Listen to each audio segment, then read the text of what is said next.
Just imagine एक छोटा सा हॉस्टल रूम, ना कोई फंडिंग, ना कोई लैब, बस दो इंजीनियर और उन दो इंजीनियर्स का एक अच्छा खासा जुनून। और उस जुनून का एक रिजल्ट क्या निकलता है?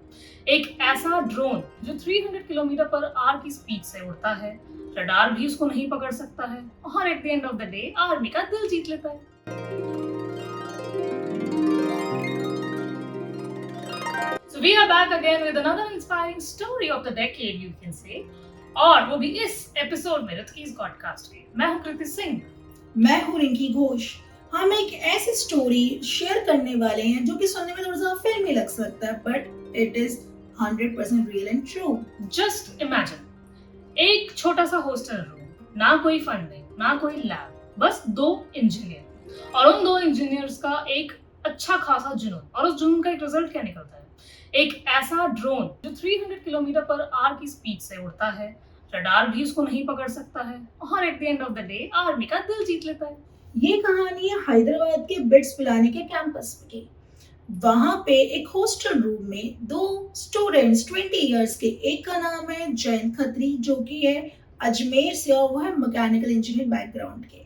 दूसरे स्टूडेंट का नाम है शौर्य चौधरी जो कि है इलेक्ट्रॉनिक्स इंजीनियर कोलकाता से।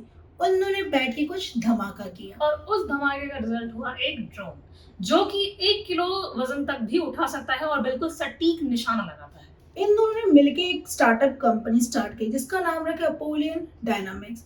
एंड सोचो, ना इनके पास कोई फंडिंग थी, ना इन्वेस्टर थे, ना कुछ, सिर्फ एक छोटा सा जुगाड़ और एक जुनून, जैसे कृति ने पहले ही बोला है।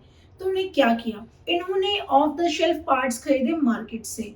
उन्होंने जो इंडिया के ज्योग्राफिकल लोकेशन है उसको मद्देनजर रखते हुए एंड वेदर को मद्देनजर रखते हुए कस्टमाइज किया ड्रोन को। और सिर्फ 6 महीने में इन दोनों 20 साल के लड़कों ने बनाया टॉप कटिंग एज यूएवीज, यानी कि अनमैन्ड एरियल व्हीकल्स जो हाई स्पीड से उड़ते हैं और रडार को भी कंफ्यूज कर सकते हैं। But the most important question, ये आर्मी तक कैसे पहुंचा होगा?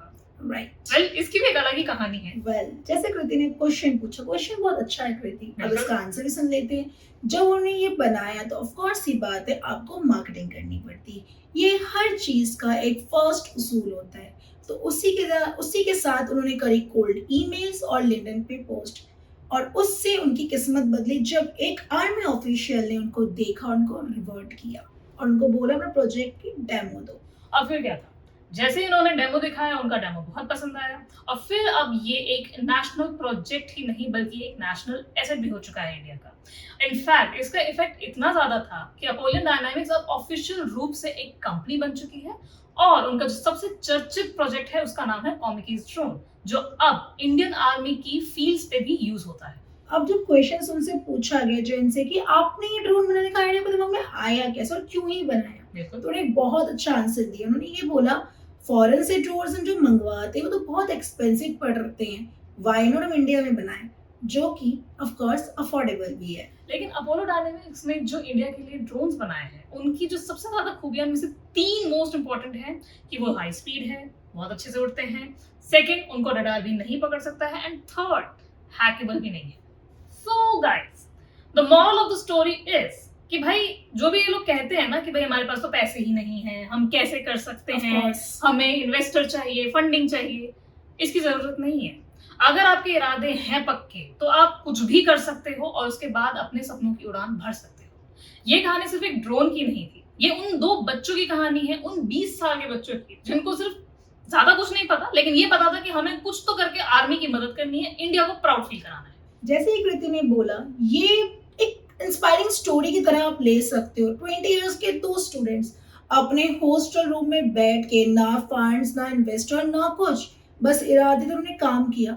तो इसका मतलब है आपको अपने कंफर्ट जोन से निकलने की जरूरत है। जो हमेशा रोते रहते हैं ना हम कुछ नहीं कर सकते, ऐसा कुछ नहीं है। अगर आपने ठान लिया तो आप कर ही लोगे, बाय हुक या बाय क्रुक। सो इस इंस्पायरिंग स्टोरी से अगर आपने कुछ सीखा और आपको लगता है यूजफुल है तो प्लीज से शेयर करो और आप भी बताओ आप क्या कर सकते हो ऐसा कुछ। बिल्कुल, हम बैठे हैं आपकी स्टोरी सुनने के लिए और हम भी इंस्पायर होना चाहते हैं आप। जैसे कृति ने बोला, हम यहाँ बैठे हैं आपकी स्टोरी सुनने के लिए। अगर आप हमारे किसी भी ऐसे अपने फ्रेंड के या अपनी स्टोरी शेयर करना चाहते हो, कर सकते हैं। हम उस स्टोरी को फॉर श्योर शेयर करेंगे इस प्लेटफॉर्म पे। बिल्कुल। तो तब तक के लिए हम वेट कर रहे हैं और आज का ये एपिसोड हम यहीं खत्म करते हैं। अब आपसे मिलेंगे अपने नेक्स्ट एपिसोड में। तब तक के लिए लाइक, सब्सक्राइब, शेयर, कमेंट करना ना भूलें। तो till then, bye bye, love you all.